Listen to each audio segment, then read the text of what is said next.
Red Dead Redemption 3 is officially on the table, folks. But if you were hoping to saddle up and ride out into the sunset anytime soon, you might want to put that horse back in the stable, because we are in for a seriously long wait. Now, usually when we talk about Rockstar Games, it's radio silence. They are notorious for staying quiet, giving us absolutely nothing until they are ready to drop a trailer that breaks the internet. But recently, we got something that is pretty much as close to a confirmation as we are ever going to get, without an official press release from the big bosses at Take-Two Interactive. So, where is this coming from? It's not just some random thread on Reddit or a shady leak from an unverified account.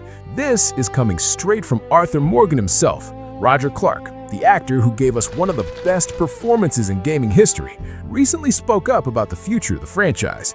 And when Arthur Morgan speaks, you kinda have to listen. He explicitly stated that he is certain we will see a Red Dead Redemption 3 one day. He didn't say maybe, he didn't say potentially, he said he's certain. And this is a pretty big signal flare going up. But, and this is a massive but, he also dropped a bit of a reality check on all of us. He mentioned that he has absolutely no idea when that is going to happen. And honestly, that makes total sense. We have to look at the reality of the situation here. Rockstar Games isn't the same company that was pumping out titles like Vice City, San Andreas, and Bully back-to-back in the early 2000s. They have shifted entirely to this model of releasing one colossal, industry-defining game every, 7 or 8 years? It's a painfully slow cycle, but it works for them, because every time they drop a game, it sells like crazy for a decade. Now, think about where we are right now. All eyes are on Grand Theft Auto 6. That is the main event. We know that GTA 6 is arguably the most highly anticipated piece of entertainment media ever, not just in gaming, but like in general. Rockstar has poured every single resource they have into making sure that game lives up to the hype, and we already know the release window for that is set for November of this year, assuming we don't get hit with any more delays. Which, let's be real, is always a possibility with Rockstar. They love their polish, and they will delay a game if it means avoiding a buggy launch. So, if GTA 6 is dropping late this year, where does that leave Red Dead Redemption 3? If you do the math, and you look at the gap between GTA 5 and Red Dead 2, that was 5 years. And then the gap between Red Dead 2 and GTA 6, that is looking like it's going to be 8 years. The development cycles are getting longer, not shorter. Video games are becoming more expensive, more complex, and harder to make. So if they don't even start full production on Red Dead 3 until after GTA 6 ships, we are talking about a release date that could easily be in the 2030s. Yeah, say that out loud. The 2030s. It sounds incredibly far away, but that is just the reality of modern AAA game development. Now, Roger Clark also mentioned something really interesting regarding his involvement. He said, don't expect Arthur Morgan to show up in Red Dead 3. And honestly, I think that is the right call. His story has been told. It was perfect. It was tragic. Dragging him back out for the sake of fan service would kind of cheapen the impact of Red Dead 2. The Red Dead series has always been more of an anthology in a way. It's about the death of the outlaw era, but told through different lenses. We had Art Hello, we had John Marston, we had Arthur Morgan. Moving on to a new cast or a new time period is exactly what the franchise needs to stay fresh. But this brings up the question of what Red Dead Redemption 3 would even look like.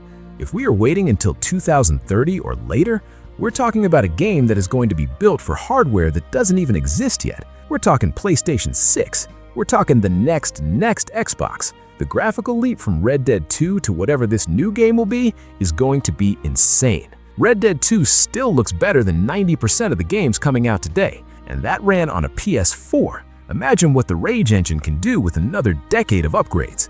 It's exciting to think about, but it also makes the wait feel even longer. Now, a lot of people are worried that Rockstar might just abandon the franchise to focus purely on GTA Online, because, let's be honest, that is where the money is. GTA Online prints money. But I don't think that's the case here. Red Dead Redemption 2 sold over 60 million copies. You don't just walk away from an IP that pushes those kinds of numbers. It is a massive win for Take-Two Interactive every time they touch this brand. The demand is there. The fan base is there. The only thing that isn't there is the time. And with that being said, we have to talk about the state of the industry right now. We see so many studios trying to rush games out the door, We see broken launches, we see half-baked ideas, and we see live service models that shut down after 6 months. In a way, waiting 10 years for a game is frustrating, but it's also kind of a luxury. We know that when Rockstar finally drops this game, it's going to work. It's going to be finished. It's going to set the bar for everyone else. So, while the news of a long wait is a total disaster for our patience, it's probably a match made in heaven for the quality of the final product.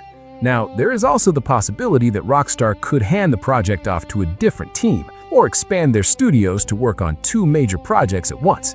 They bought up a lot of smaller studios over the years, but history tells us they don't really like to do that with their main entries. They like to have all hands on deck. When Red Dead 2 was being made, almost every Rockstar studio globally was working on it. When GTA 6 is being made, everyone is working on it. They don't really do the B-team thing for their main entries. So until GTA 6 is out the door and the online mode is stable, I really don't think they're going to pivot significant resources to Red Dead 3. So, what do we do in the meantime? Well, obviously, we have GTA 6 coming, which is going to consume our lives for a few years. But for the cowboy fans out there, the Western fans, it's going to be a dry season. We have the Red Dead Redemption 1 port that finally made its way to PC a while back, which is great. It runs awesome, by the way. If you have a decent rig, playing the original John Marston story at high frame rates is a total game changer. It holds up surprisingly well, but it's not a new game. It's not a new experience. Now, you have to kind of put your tinfoil hat on for a bit here. Is there a chance we get something else related to Red Dead before RDR3? Maybe a movie, maybe a TV show. We have seen The Last of Us and Fallout have massive success on TV. Take-Two has hinted that they are open to licensing their IP if the deal is right. Could we see a Red Dead series on HBO to bridge the gap? I mean, the story is already cinematic enough. It would be perfect. But again, that is just speculation. Rockstar is very protective of their brands, and they might not want a show to mess with their canon. Regardless of where they take the story, the confirmation, even if it is just from Roger Clark and not a press release, that the game is certain to happen is a huge relief. There was always that lingering fear that maybe Rockstar would just become the Grand Theft Auto company and nothing else. Knowing that Red Dead is still a pillar of their portfolio is great news. It just requires a level of patience that, frankly, most gamers don't have. So, yeah, the headline is basically Red Dead Redemption 3 is real. It's coming, but don't hold your breath. We are likely looking at a new console generation, a new decade, and a completely different landscape for gaming by the time we see the first trailer. It's a bitter pill to swallow, especially when we want to jump back into that world so badly. But if the quality of Red Dead 2 is anything to go by, it will be worth the wait. I'm really curious to know what you guys think about this timeline. Are you willing to wait until 2030 for a perfect game, or would you rather they rush it out sooner? And what do you think the story should be? Should we go back to the golden age of outlaws, or do something completely different? Let me know your thoughts down in the comments section. I always love reading your theories. If you enjoyed the video, make sure to drop a like. It really helps out the channel. Subscribe if you're new and you want to stay updated on all things Rockstar, even if the news is sometimes slow. Until next time, this has been Touzo, and I will talk to you guys in the next video.